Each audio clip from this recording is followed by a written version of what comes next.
ఇల్లెంద ఉరదపేట మండలం వరంగల్ జిల్లా. నేను కింద పడ్డా, తొంటికి దెబ్బ తాకింది.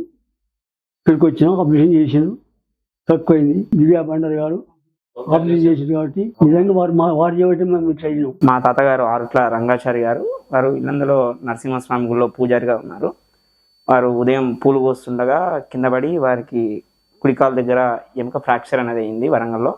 వెంటనే మా మామయ్య గారు చెప్పడంతో ఇక్కడ శ్రీకర హాస్పిటల్కి తీసుకొచ్చాం. దివ్య బండారి మేడం రాత్రి ఆ రోజు 9ంటికి వచ్చేసి చూసేసి ఇది ఆపరేషన్ చేయాల్సి వస్తుందని చెప్పారు.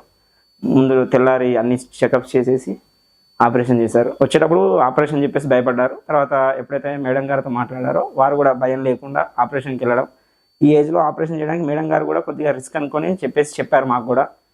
కానీ వారు కూడా ధైర్యం చేసేసి తాతగారు కూడా ధైర్యంగా ఉండడంతో ఆపరేషన్ అయితే సక్సెస్ఫుల్గా జరిగింది. ఇప్పుడు తాతగారు కొద్దిగా 2-3 రోజుల్లో నడుస్తారని చెప్పేసి డాక్టర్ గారు ఇవాళ చెప్పడం జరిగింది. ఈ హాస్పిటల్లో కూడా అందరూ ప్రశాంతంగా ఉండి ఎటువంటి కోపాలు లేకుండా జాగ్రత్తగా చూసుకున్నారు. కరెక్ట్ టైంకి అందరు రావడము, టైంకి అన్ని చూసుకోవడం అంతా జాగ్రత్తగా చూసారు. ఫుడ్ కూడా అంతా ఏర్పాట్లన్నీ బాగున్నాయి. టైంకి ఫుడ్ ఇవ్వడం, నర్సులు కానీ అందరూ కూడా ఏర్పాట్లు అయితే చాలా బాగున్నాయి. అంత బాగుంది. తాతగారు కూడా టెన్షన్ లేకుండా ఉన్నారు ఇన్ని రోజులు. ఇప్పుడు అంతా క్యూర్ అయిపోయారు. రేపు డిశ్చార్జ్ అవ్వడానికి ఏర్పాట్లు అవుతున్నాయి. అంత ప్రశాంతంగా జరిగింది. ఇప్పుడు అందరూ సంతోషంగా